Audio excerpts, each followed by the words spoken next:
Hello, I am Dr. Sanwaj Alam. Today we discuss about the theory of Hicks-Rowling of international trade. Theory of Hicks-Rowling directly criticizes the all classical theories of international trade, absolute cost advantage, comparative cost advantage, and others supplement of comparative theories, that is the reciprocal demands and opportunity cost theory. According to Hicks-Rowling, trade between two countries will possible not on the basis of only absolute advantage or competitive advantage or opportunity cost, reciprocal demand, etc. But it is directly depend upon the factor improvements. Those countries abundant in capital produce capital intensive goods, and those countries has abundant in labor produce labor intensive goods and export to each other. Both countries will be benefited after the exchange of goods and services. Factors abundant defined by the Hicks-Rowling. According to Hicks-Rowling, those factor abundant defined in two criteria, with two criteria, price criteria and physical criteria. If factor, if labor or capital are cheaply available in that country, that means the he has abundant in that factors. Suppose there are two countries and two factor of production, labor and capitals. Suppose there are two countries, India and China. If India has if, if labor is cheaply available for India, then China, we can say that India has labor abundant country. And if capital is cheaply available for China as compared to India, that means China is capital abundant country. But in physical amounts, suppose in quantity, amount of quantity of labor is more than China. In India, that is India is a labor abundant country, and in physical amount, the quantity of capitals is more in China as compared to India. That means that China has abundant in capitals. अब हिंदी वालों के लिए बता दें कि ये हिक्सर rolling theory जो है, इसको हम मॉडर्न थ्योरी भी कहते हैं और फैक्टर अबाउंडेंट थ्योरी भी कहते हैं, फैक्टर इंडोमेंट थ्योरी भी कहते हैं।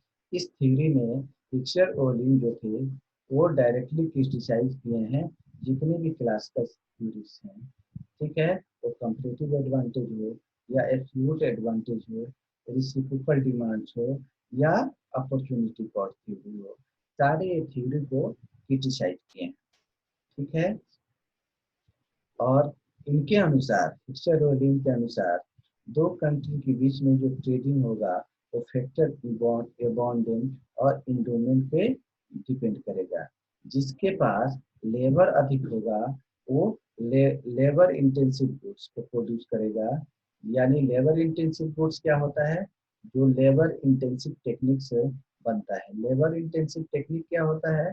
लेबर इंटेंसिव टेक्निक होता है जिस प्रोडक्ट को बनाने में लेबर ज्यादा यूज करें किया जाए। और कैपिटल इंटेंसिव गुड्स कौन होता है? जिसमें जिसका प्रोडक्शन में कैपिटल ज्यादा यूज हो उसको कैपिटल इंटेंसिव गुड्स कहते हैं। तो हिक्सर-रोलिंग के अनुसार जिस कंट्री के पास लेबर ज्यादा है वो लेबर इंटेंसिव गुड्स प्रोड्यूस करेगा, जिस कंट्री के पास कैपिटल ज्यादा है वो कैपिटल इंटेंसिव गुड्स प्रोड्यूस करेगा। और आपस में दोनों एक्सचेंज करेंगे, और एक्सचेंज कब करेंगे तो दोनों कंट्री को बेनिफिट होगा। और इसमें एक फैक्टर अबाउंडेंट और एंडोमेंट इसको डिफाइन किया है कि अधिकता किस पे निर्भर करता है।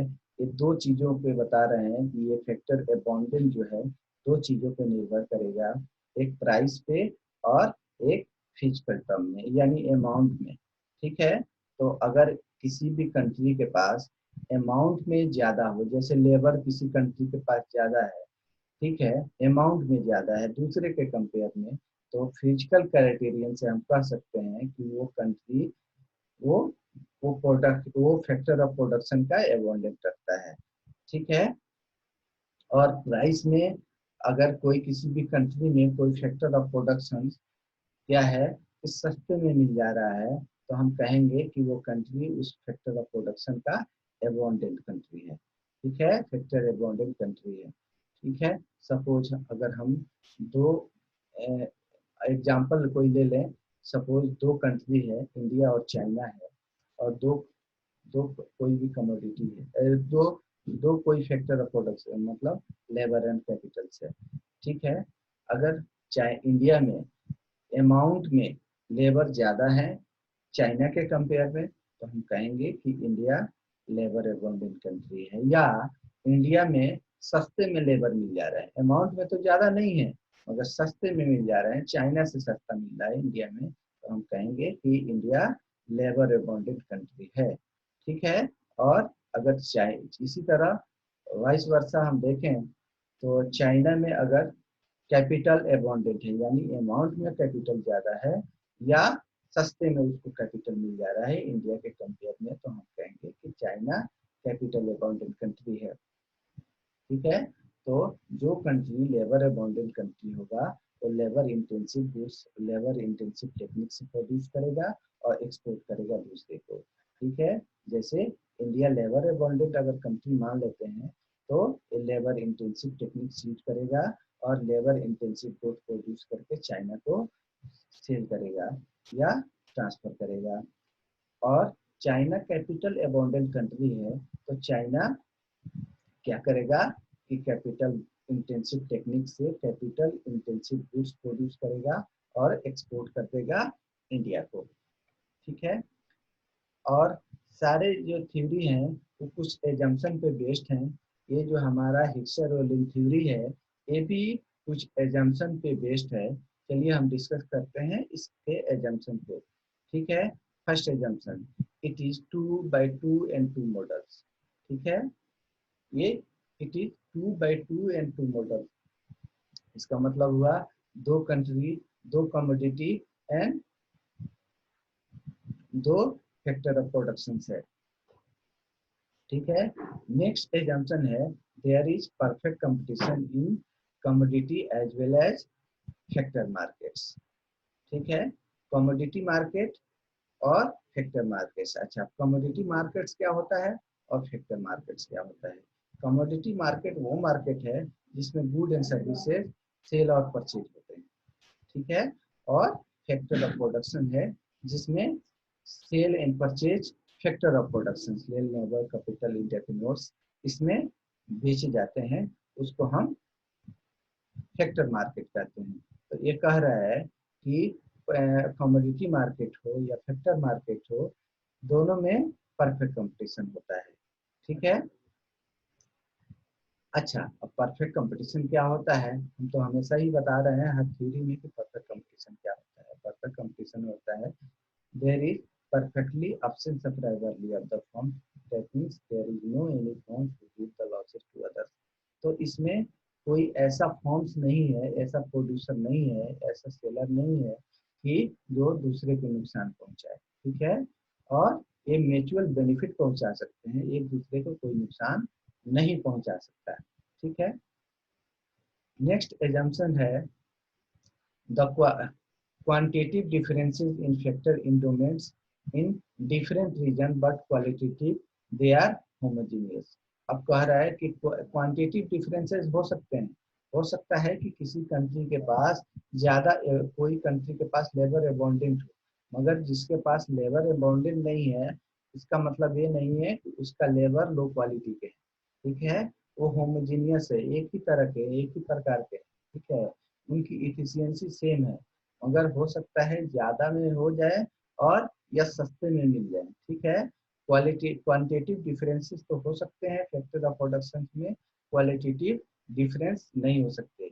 इसका मतलब सपोज अभी इंडिया और चाइना का एग्जांपल दिया है, तो चाइना में अगर कैपिटल सस्ते में मिल रहे हैं तो इंडिया में मिल रहे हैं जो कैपिटल्स तो हो सकता है महंगे मिल रहे हैं, मगर ऐसा नहीं है कि उसमें इफिशियंसी उसकी ज्यादा है, सेम क्वालिटी के मिलेंगे। ठीक है। नेक्स्ट है the production the production function of two commodities have different factor intensive, that is labor intensive and capital intensive। ठीक है।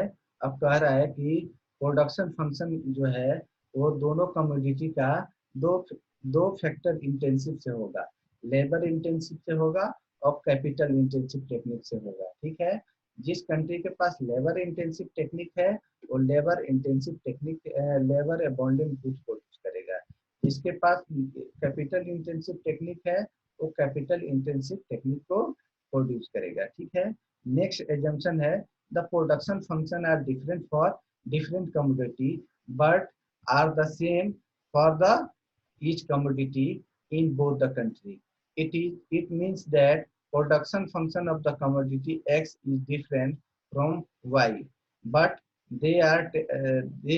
but the techniques used to produce the commodity X in both commodities is the same, and the technique used to produce the commodity Y in both country is also same। मतलब ये हुआ कि दोनों commodity के लिए एक techniques use नहीं होगा। अगर दो लेबर इंटेंसिव गुड्स है तो लेबर इंटेंसिव टेक्निक यूज होगा, और कैपिटल इंटेंसिव है तो कैपिटल इंटेंसिव टेक्निक यूज होगा। ठीक है। नेक्स्ट है factor intensive are non reversible. इसका मतलब ये हुआ कि जो टेक्निक्स जो कंट्री यूज कर रहा है, सपोज कोई लेबर अबंडेंट कंट्री है वो लेबर इंटेंसिव टेक्निक यूज कर रहा है, तो labour abundant country capital intensive technique use नहीं कर सकता है, और कैपिटल इंटेंसिव टेक्निक जो कंट्री है लेबर इंटेंसिव टेक्निक यूज नहीं कर सकता। ठीक है। नेक्स्ट है there are no transport cost, that means the completely absence of transport and selling cost in this theory।